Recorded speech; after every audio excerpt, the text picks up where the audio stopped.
Olá, seja muito bem-vindo à nossa Escola Bíblica. Encontramos-nos novamente para podermos juntos desfrutar da Palavra de Deus, conhecer mais da vontade de Deus para a nossa vida, os conselhos que Ele quer dar-nos.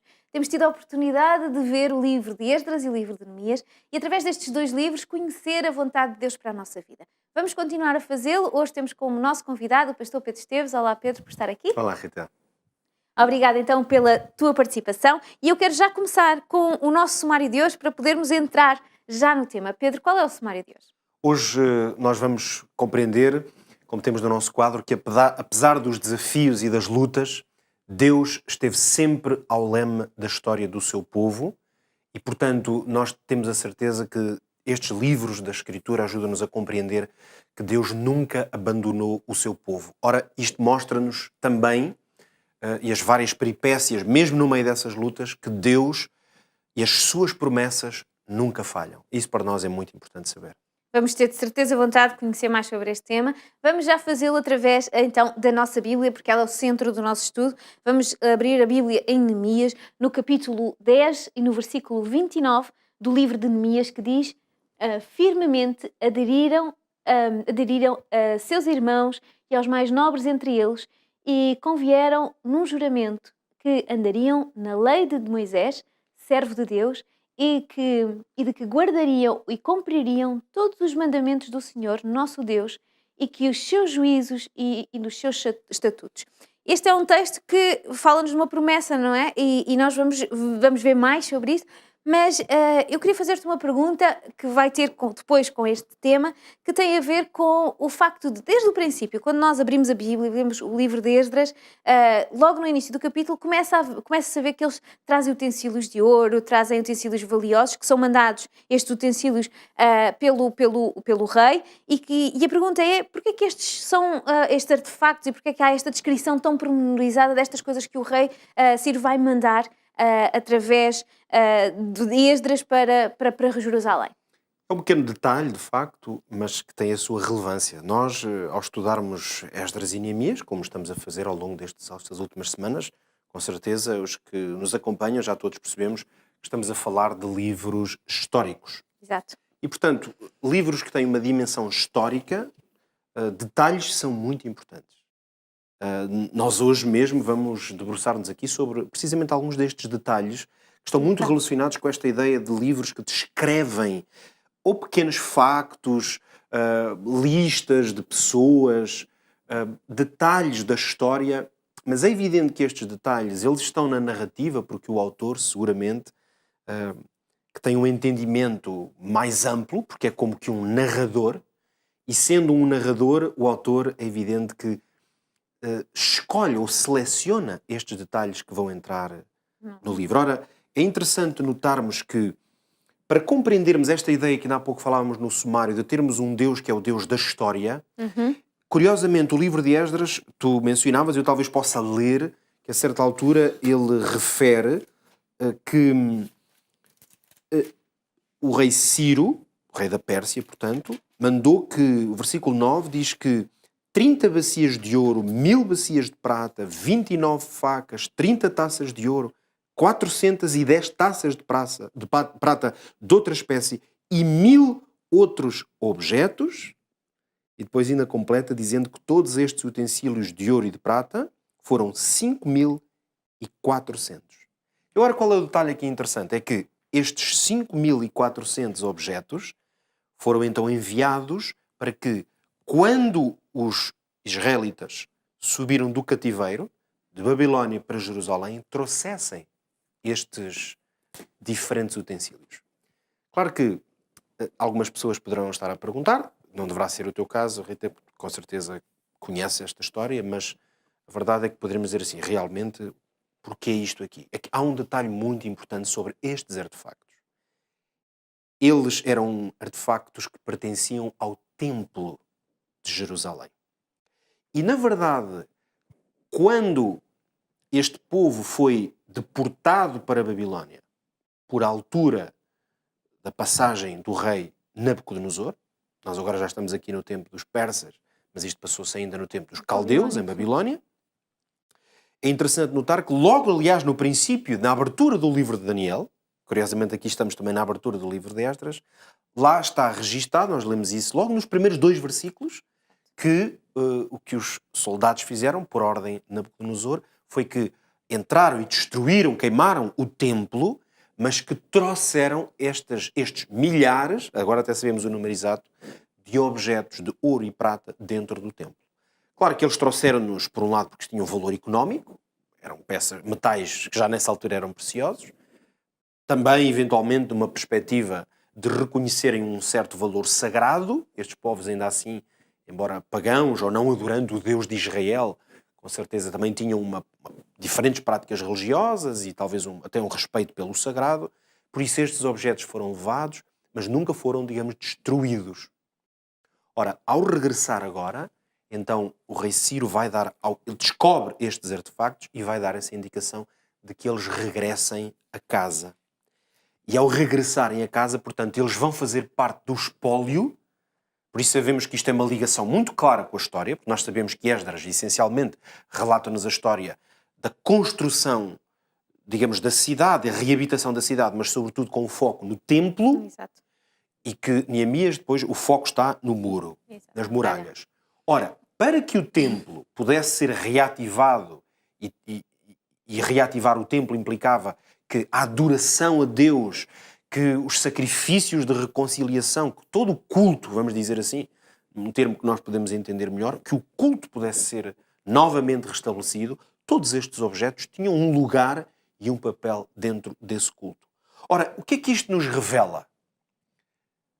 E aqui vamos ligar já ao sumário que ainda há pouco eu referia. Revela-nos que Deus está no controle da história.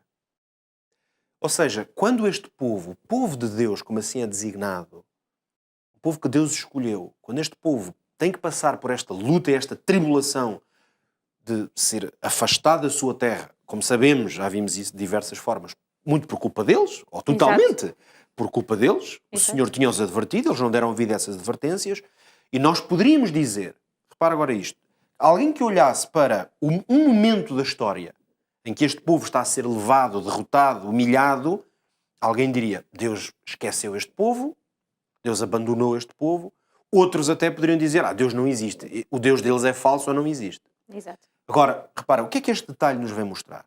Dezenas de anos depois, quando este povo regressa, Deus criou as circunstâncias para que até as peças que tinham sido feitas por artesãos, feitas a partir... Porque é preciso lembrar destes detalhes. Aquelas peças tinham sido feitas com base, muitas delas, em ofertas. Exato, Doações do povo, através de ouro e prata, que eram bens que lhes pertenciam e que eram oferecidos para que estes utensílios fossem consagrados à adoração a Deus. Agora eles regressam a casa. Então, é como que um pequeno, mas simbólico momento que identifica esta ideia de que Deus está no controle da história, de que tudo isto que aconteceu tinha um propósito. Por isso, lá eu dizia, quem estiver a olhar para aquele ponto só poderia dizer este povo realmente foi abandonado por Deus, mas agora vendo quem olha para a história vê que Deus não esqueceu o seu povo e que as suas promessas são fiéis. E nós vamos também, se formos logo ao capítulo a seguir, não é? Porque nós falámos no capítulo 1 que fala dos instrumentos. Mas se formos ao capítulo 2, vamos encontrar outro detalhe interessante que não está só em Esdras. Neemias também vai ter este detalhe, que é falar sobre as famílias, vai falar-nos sobre pessoas, vai-nos dar genealogias. Eu não sei o teu caso, mas quando eu era miúda eu passava-lhes à frente. Devemos ou não passar à frente este detalhe? Pois é. Nós temos várias listas de pessoas na Bíblia. Exato. Algumas são, como dizias mesmo, genealogias, ou seja, em que o propósito é fazer uma paragem na história, por assim dizer, e reconhecer as várias gerações. Neste caso é uma lista de pessoas que retornaram Exato. a Jerusalém e, portanto, que fizeram parte deste grupo, um grupo histórico, por assim dizer, e que viveu realmente um momento único da história deste povo. Ora, quando nós chegamos ao capítulo 2, o que acontece realmente é que há uma descrição bastante exata da lista de pessoas. Exato. Os nomes não estão, digamos, um a um, porque estamos a falar de alguns milhares de pessoas.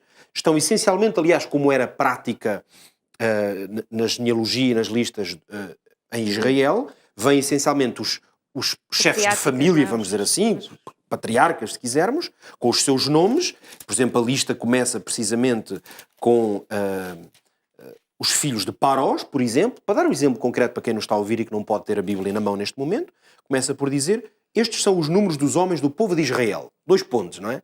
Nós é que temos 2 pontos, mas é isso. E então vem os filhos de Parós e depois diz quantos eram. Só destes eram 2.172. Depois os filhos de vários homens, Cefatias, Zará e por aí afora, com a quantidade, digamos, dos filhos, portanto, todos aqueles que eram da geração destes homens. Ora, tu dizias, e de certeza absoluta que não és a única, eu durante muitos anos também passava as genealogias, especialmente quando eu estava a fazer o ano bíblico. Portanto, ali, mesmo miúdo, a tentar ler a Bíblia toda num ano, pá, a gente, como tinha que ler 3 ou 4 capítulos por dia, por exemplo, quando chegava aqui uma genealogia, dizia: hoje vou ganhar aqui uns 5 minutinhos, ou 10, porque poderíamos saltar, uma vez que aparentemente não há assim nada que se possa retirar, e a pessoa pode dizer assim: bem, também não vou ganhar muito em agora ler o nome de pessoas. Mas a verdade é que quando ganhamos um pouco de maturidade, nós percebemos, quer façamos a leitura ou não, eu estou a dizer isto quase em jeito de brincadeira, como tu dizias também, mas a verdade é que este registro está feito e o registro tem um grande significado. Há várias coisas que poderiam ser ditas sobre este registro das genealogias ou destas listas, mas a que eu gostava de realçar hoje é a importância da memória. A memória é importante para todos nós em muitas circunstâncias. A nossa vida está em grande parte dependente do uso que nós fazemos da memória. Nós sabemos até que muitas pessoas partem, por exemplo, do sofrimento que podem ter no presente, das angústias interiores, até traumas, nos casos mais graves. Isso tem a ver com memórias. Neste caso, memórias negativas que aprisionam. Felizmente, muitos de nós temos memórias maravilhosas, por exemplo, do passado, da nossa infância, dos nossos pais, ou do amor e do carinho de pessoas à nossa volta. Essas memórias constroem aquilo que nós somos e são muito importantes para o nosso caminhar. Ora, a razão pela qual, uma das razões seguramente, pelas quais tem muita relevância, mesmo aqui no contexto do livro de Esdras e Neemias, que também tem uma lista, basicamente semelhante a esta, é a ideia de que estas histórias revelam que estas pessoas fazem como que uma ponte entre a história do passado, aquela tal história, neste caso, mais negativa e difícil, daqueles que tiveram que viajar, mas ao contrário, deixar a sua terra e a sua casa, e agora há uma lista daqueles que regressam. Curiosamente, na Bíblia nós vamos encontrar diversas vezes a expressão lembra-te. Exato. E lembra-te, que muitas vezes é uma expressão, uma interjeição que o próprio Deus faz ao seu povo em diversas ocasiões, como que um apelo à memória. Muitas vezes encontramos a expressão lembra-te nas Escrituras, na Bíblia, associada a coisas que Deus fez, que não podem ser esquecidas. Eu talvez possa dar 2 exemplos. Lembra-te do dia do sábado, dizia o Senhor. E depois dizia, porque em 6 dias fez o Senhor o céu e a terra e tudo o que neles há, mas ao sétimo descansou. Então é interessante notar, para muitas pessoas que podem até não ter exatamente uma consciência do sábado, ou até não ter uma prática realmente do 7º dia, a verdade é que o Senhor, quando deu esse preceito, esse grande princípio moral, ele associou à memória da criação. Quer dizer que cada vez que o sábado é vivido, na sua essência, ele relembra-nos que Deus é o nosso Senhor, é o Criador da nossa vida, mas também de todas as coisas, porque Ele em 6 dias não nos criou só a nós, felizmente. Exatamente. Criou um conjunto de coisas. Deus também lembrou o povo algumas vezes, até nas festas, por exemplo, religiosas, que Deus foi dando ao longo do tempo a Israel, algumas dessas festas. Por exemplo, a Páscoa, uma festa que Deus deu indicações para que o povo, através de Moisés, como é que o povo a devia celebrar todos os anos, e Deus claramente disse para que não se esqueçam ou para que se lembrem do que passaram no Egito e de como eu, o vosso Deus, vos libertei. Portanto, a memória tem um papel essencial. Nesta história do regresso do povo, nós temos que perceber que lembrar a razão pela qual eles tiveram que sair das suas casas era muito importante. E ficar na memória que Deus tinha trazido estas pessoas também era muito importante, não é? Sem dúvida. Se calhar era importante para lá, mas é importante para nós. Porque todas estas famílias, e nós vemos que muitos têm milhares e outros têm centenas, todas foram alvo das promessas de Deus, que se o povo se voltasse para Ele, Deus ia estar ao lado deles. E isto é muito interessante. Mas também é interessante pensar, eu não sei, se calhar muitas destas pessoas que agora estão aqui nestas listas, muitas delas achavam que nunca mais iam voltar a Israel. O que é que tu achas sobre isso? Sim, seguramente muitas destas pessoas, talvez ao fim de muitos anos, com certeza já estariam convencidas que ou nunca seria possível, porque à partida um povo que foi conquistado, não é? Que foi trazido da sua terra, quanto mais tempo passa, vamos dizer, em certo sentido, menos possibilidade tem. Exatamente. Porque perdem a capacidade de organização, até perdem a sua identidade, em certo sentido, e as suas raízes. Portanto, muitos deles, a expectativa seria viverem para sempre já na sua nova terra. Possivelmente alguns até não se importaram nada de ficar. Houve uns que ficaram, Que não é? ficaram mesmo, porque já tinham criado raízes ali. Agora, há uma coisa que eu acho que é muito importante nós lembrarmos. E talvez isso seja um facto hoje, atualizando já, o nosso tempo está a chegar ao fim, que é o facto de que Deus é fiel às suas promessas. E as coisas que Deus nos adverte sobre elas, nós precisamos de aprender a confiar. Eu vou por isso trazer aqui à nossa consideração um texto que encontramos em Deuteronômio e vou lê-lo mesmo. Portanto, muito antes da história de Esdras ou de Neemias ter acontecido e deste regresso, Deus te fez uma promessa ao seu povo. E, portanto, uma promessa que se aplicaria a qualquer tempo.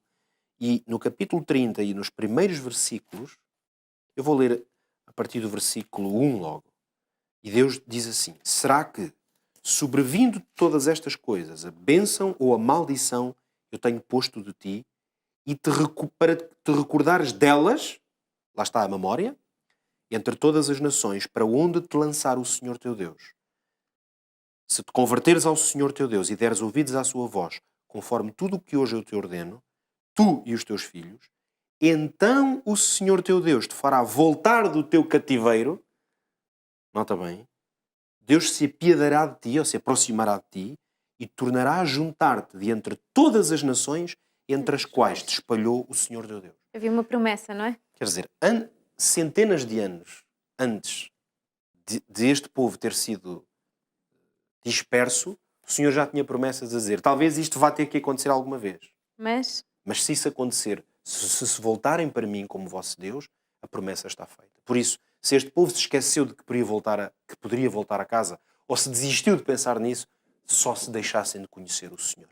então nós também podemos aprender fazendo com este texto, não é? É. Com este texto e com esta experiência, o que é que nós podemos levar hoje para a nossa edificação pessoal? Eu creio que, no fundo, uma palavra em relação a tudo o que nós dissemos até aqui, tenhamos memória do que Deus já fez por nós. Lembremos-nos também das promessas que Deus deixou na sua palavra. Essas promessas, elas não perderam o seu poder nem a sua ação. Por isso, eu exorto a todos a nos agarrarmos firmemente às promessas de Deus, porque Ele vai cumpri-las na vida daqueles que lhe forem fiéis. E é com esta exortação da parte de Deus para nos encontrarmos com Ele, para aceitarmos as promessas que Ele tem para nós, que terminamos o programa de hoje com o convite a encontrarmos novamente nesta escola bíblica para continuarmos juntos a desfrutar da palavra de Deus. Até lá!